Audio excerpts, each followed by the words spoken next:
우리가 아직 죄인 되었을 때라는 제목으로 말씀을 함께 나누겠습니다. 우리는 지난주에 동일한 이제 본문을 가지고 하나님 아버지의 사랑이 어떠한지를 살펴보았습니다.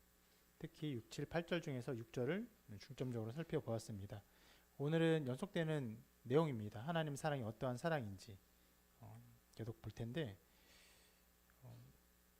하나님의 사랑은 그 어떤 다른 것보다 그리스도의 죽음으로 나타났다는 것을 6절, 7절, 8절이 보여주고 있습니다. 그리고 그 사랑이 얼마나 큰 사랑인지를 알려주기 위해서 그 죽음의 대상인 우리가 어떤 사람인가, 예수 그리스도께서 우리를 위해 죽으셨는데 우리는 어떤 존재인가를 말해주고 있습니다. 그리고 그것을요 대조하며 말해주고 있어요. 그 논증은 굉장히 단순한 논증입니다. 우리가 그 사랑을 받을 만한 자격이 없다는 것입니다. 그래서 그것을 7절의 말씀에 비교하면서 말씀하는데, 이렇게 7절이 말씀하죠. 7절 말씀 같이 읽어보겠습니다. 시작. 의인을 위하여 죽는 자가 쉽지 않고 선인을 위하여 용감히 죽는 자가 혹 있거니와. 이런 예를 들어요. 하나의 예입니다. 의인과 선인을 가지고 예를 듭니다. 의인, 선인, 우리가 일반적으로 많이 사용하는 단어는 아닙니다. 이해 못할 단어는 아니지만 많이 사용하는 단어 아니에요. 의인을 위하여 죽는 일은 거의 없다. 선인을 위해서 죽는 사람은 간혹 있다. 이렇게 말을 하죠. 이것을 보면요, 어떤 사람이 누군가를 위해 죽는데 의인을 위해서 죽는 일은 거의 없어요. 선인을 위해서는 죽는 일은 때로 있다는 얘기입니다. 그러면 누가 더 탁월한 사람입니까? 선인이에요, 선인. 이것이 제가 설명을 이제 드리는데, 이것이 원어적인 혹은 용어의 뜻 자체를 풀이하는 것은 아닙니다. 이 문맥상에서 그래서 어떤 것을 의미하는가를 보여주는 것인데, 이런 문맥을 볼 때 의인은 어떤 사람이라고 생각할 수 있는가?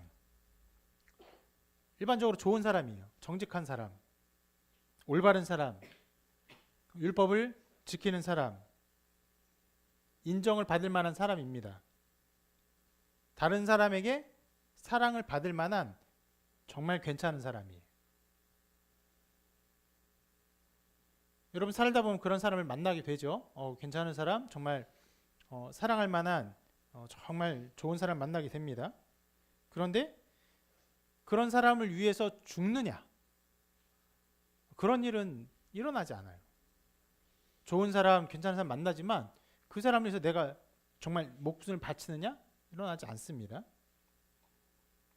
그런데 선인을 위해서 죽는 일은 때로 있어요. 그래서 얘기합니다. 많이 볼 수는 없지만 역사의 이야기를 보면 때로 그런 일들이 일어납니다. 왕을 위해서 죽거나, 혹은 어떤 건국의 이야기에서 자기의 어떤 인도자, 영도자, 자기의 리더 위해서 죽거나, 혹은 독립운동을 할 때 독립투사의 어떤 중요한 사람을 위해서 자기 목숨을 바치거나 하는 일들은 일어납니다. 그 사람이 괜찮은 사람을 더 넘어서 매우 중요한 존재고, 어떤 면에서는 사회적으로, 시대적으로, 국가적으로, 혹은 더 나아가서 인류 전체에 아주 유익이 되고 탁월한 존재라고 생각할 때 그 사람을 위해서 누군가가 희생하는 일들이 벌어지곤 합니다. 자, 바울은 지금 그런 두 예를 가지고 설명을 하고 있는 거예요. 의인이 있다, 좋은 사람이야. 근데 그런 사람을 위해서 잘 죽진 않아. 근데 선인도 있어. 선인은 아주 탁월한 사람이야. 그런 사람을 위해서 죽는 일도 가끔은 있지. 그러면서 말을 하는 거예요. 이런 질문을 하는 거나 다름이 없습니다. 그러면 너는 누군가가 목숨을 바칠 만한 사람인가? 라고 물어보는 것이에요. 선인이라고 불릴 만한 위대한 가치, 정말 너를 위해서 누군가가 죽을 수 있는 그런 위대한 사람이냐? 탁월한 사람이냐? 아니면 그 애는 미치지 못할지라도 정말 사람의 사랑을 받을 만한, 인정받을 만한 정말 좋은 사람이냐? 이렇게 묻고 있는 것이에요. 그런데 실은 이런 질문을, 이 비교를 가지고 이 진술을 하고 있지만 이 말을 듣는 우리가 의인이거나 혹은 선인이거나 그렇게 될 가능성을 염두에 두고 말하고 있는 것은 아닙니다. 그런 어떤 일들이 있지만 그에 비해서 우리는 어떤 존재냐? 우리의 그 존재의 어떤 부족함을, 어떤 면에서는 참 비참함을 비교하면서 설명하는 거예요. 그래서 6절, 7절, 8절에 이 말씀을 듣는 자들을 여러 모양으로, 여러 용어로 이렇게 지칭하죠. 이렇게 말합니다. 연약할 때, 연약한 자입니다. 또 뭐라고 합니까? 경건하지 않은 자라고 말해요. 8절에서 뭐라고 말합니까? 죄인이라고 말해요.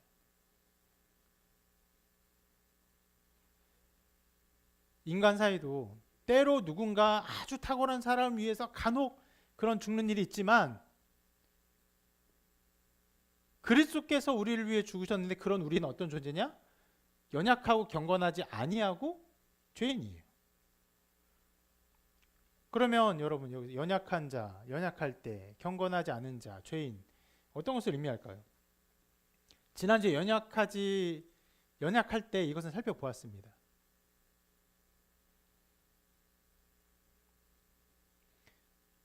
여러 연약함이 있지만 특별히 신학적으로는 어떤 면에서는 우리의 완전한 타락, 불가능한 모습들, 그런 것들을 의미한다 보았습니다.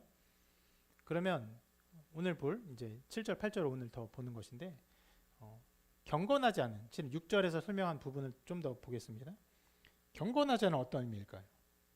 영어로 보면 이 단어의 의미가 조금 더 선명하게 드러난다고 생각합니다. 이렇게 표현되어 있어요. ungodly. 끝에 이제 부사적인 어떤 그 어미를 지우면은 ungod입니다. ungot.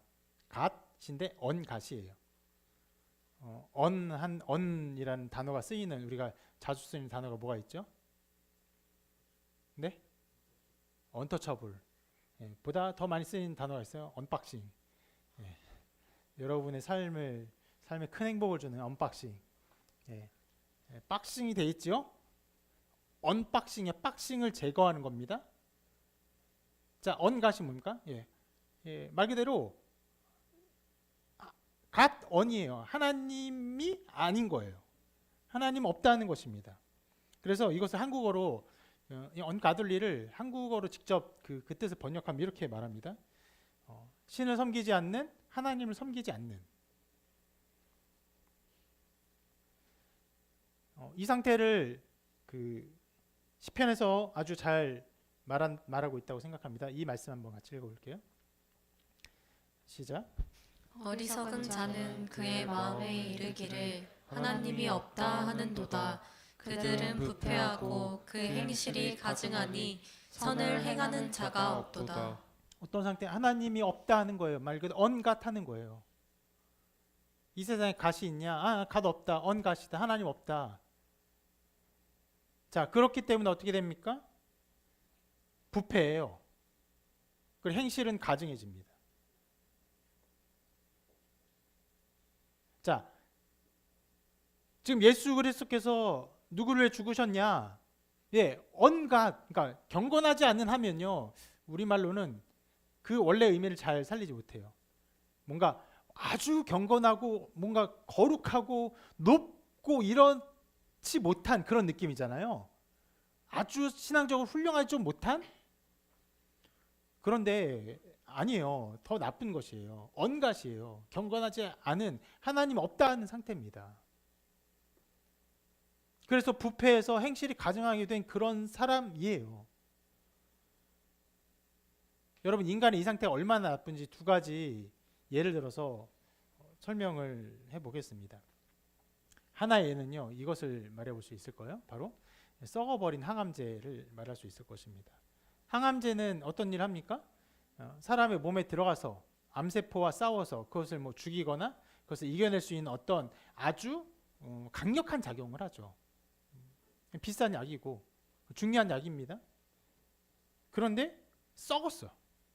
약이 완전 썩었어요. 어떤 작용을 할까요? 제가 양약을 몰라서 잘 알지 못하지만 제대로 작용 못할 것입니다. 암을 죽이기는커녕 도리어 그 썩어버린 상태 때문에 도리어 내 몸에 더 해를 끼치거나 그 약이 암에 작용하는 어떤 작용들을 하게 되는데 화학적인 어떤 변화로 말미암아 그 작용을 도리어 나쁘게 만들지 않을까? 원래의 상태는 굉장히 탁월한 상태예요. 암을 죽이는, 암을 이겨내게 하는 위대한 상태입니다. 그런데 썩어버려서 도리어 어떻게 됩니까? 몸을 더 나쁘게.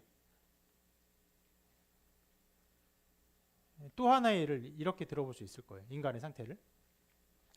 망가진 스마트폰. 여러분, 망가진 스마트폰으로 무엇을 할 수 있습니까? 그 자체가 굉장히 그 파손에 견고하도록 딱딱하게 설계되어 있습니다.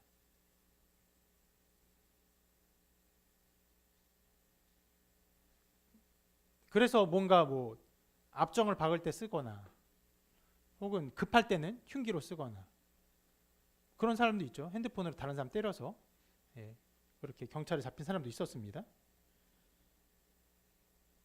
그러나 실상 거의 아무것도 할 수 없는 수준이에요. 그런데 원래는 스마트폰이 무슨 일을 할 수 있습니까?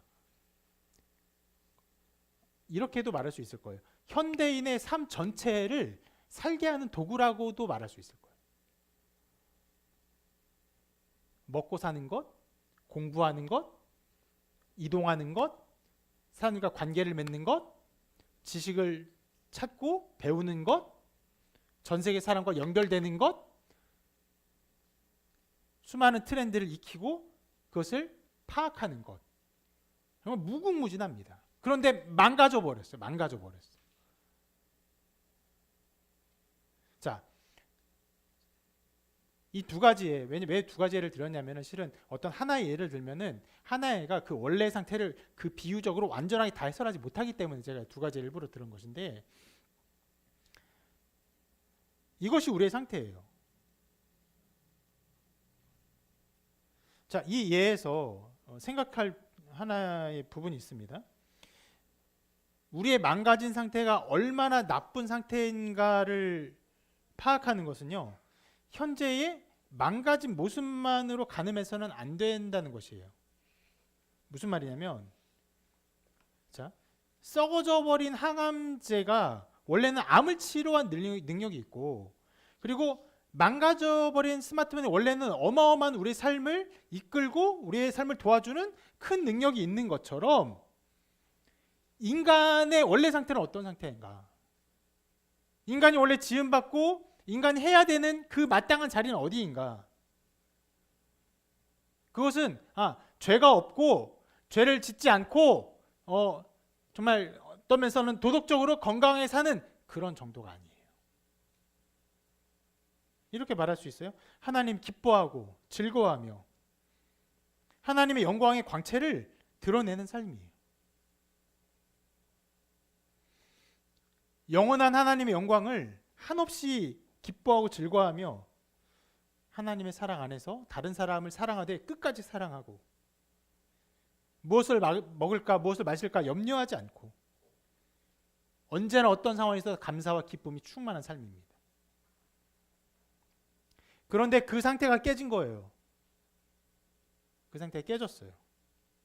ungodly, 불경건합니다. 그런 상태의 인간은 어떤 삶을 살아갑니까? 그런 불경건한 삶은 어떤 삶입니까? 자, 하나님을 기뻐하며 하나님을 즐거워하는 삶인데 도리어 그 반대로 하나님 없이 살기를 기뻐합니다. 하나님 없는 것이 편해요. 그런데 여기서 그치지 않아요. 실은 하나님 없이 살기를 기뻐하는 것보다 더 강력한 삶의 어떤 기제들이 있습니다. 무엇입니까? 자기를 높이며 살아가요. 이게 궁극적인 인간의 목적입니다. 많은 사람들이 부자가 되기 위해 살아가죠. 어느 정도로 부자가 되기를 위해 살아갑니까? 다른 사람보다 더 잘 살기를 바라요. 다른 사람보다 더 많은 것을 갖기를 바랍니다.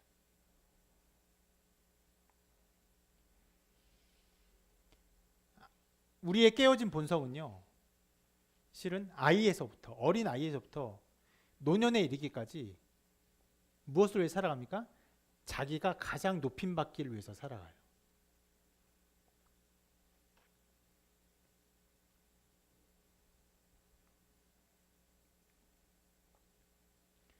이 일을 위해서 어느 정도까지 하느냐면, 내가 높아지기 위해서는요, 다른 사람이 비참하게 되는 것도 개의치 아니하고, 어떤 면에서는 내가 남보다 더 나을 수 있다고 한다면 나 자체가 비참해지는 것도 관계하지 않기까지 합니다. 무슨 말이냐면, 내가 남보다 나을 수 있다면, 다른 사람이 나보다 더 낮을 수만 있다면 나도 깨어져도 괜찮아요. 인생의 실패자들이 집에서 아무것도 하지 않고 세상을 원망하는 사람들이 자주 차라리 전쟁이 났으면 좋겠다 생각을 하죠. 왜 그래요? 다 망하기를 바라는 거예요. 자기가 워낙 비참하니까 그냥 다 망하기를 바라는 거예요.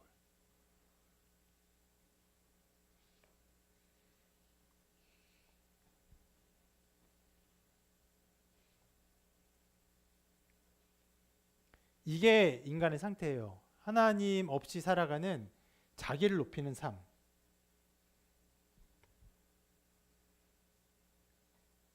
자기를 높여서 하나님처럼 되기를 원하고, 실은 인간이 하나님의 영광을 비추며 아름다움과 탁월함을 전해야 되는데 그렇게 하지 아니하고 자기가 높아지기를 바라면서 악과 죄를 산출합니다. 여러분, 누군가 자기를 교만하게 드높이고 자기를 한없이 끌어올리는 모습 보면 마음속에 드는 감정이 어떻습니까? 예를 들어서 어떤 정치인이 와서 사람들을 흡사 자기가 되게 높은 사람인 것처럼 다른 사람을 깔보고 무시하고, 또 자기는 그 휘하에 있는 자기 주변에 있는 어떤 수행원들을 통해서 굉장히 막 높임받고, 지나가는 시민들이 있으면 밀치고 협박하고, 그런 거 보면 어떤 마음이 듭니까? 혐오스럽죠. 그런 일들이 벌어지는 거예요. 이런 인간의 상태를요, 로마서 8장은 이렇게 말합니다. 같이 읽어볼까요? 시작. 육신의 생각은 하나님과 원수가 되나니 이는 하나님의 법에 굴복하지 아니할 뿐 아니라 할 수도 없습니다. 여러분, 인간의 상태가 얼마나 비참합니까? 하나님의 법이라고 굉장히 많은 것을 이 안에 함축했지만 하나님의 법에 굴복하지 아니에요. 기본적으로 하나님께 굴복하지 아니하고 하나님의 뜻에 굴복하지 않습니다.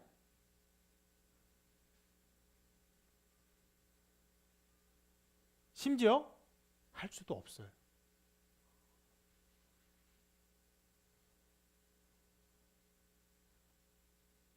두 가지 중 하나만 있으면 덜 비참할지도 몰라요. 굴복하지 아니하는 것만 있으면은 뭔가 그 고집을 좀 꺾고 굴복할 수 있으면 참 좋을 거예요. 아니면 굴복하지 못하는 상태에만 있었으면 그래도 그 마음에 의지적으로는 굴복하는 마음이 있으니까 뭔가 가능성이 있을지도 몰라요. 근데 의지적으로 굴복 안 해요. 그리고 능력적으로 굴복할 수 없어요. 이것이 인간의 상태입니다. 이것이 불경건한 상태고, 그리고 이것을 8절에서는 아주 단순하게 이렇게 말합니다. 죄인이라고. 여러분, 하나님의 뜻에 굴복하기 싫고 굴복 안 하고 굴복할 수 없는 상태가 바로 죄인의 상태라고 말해요.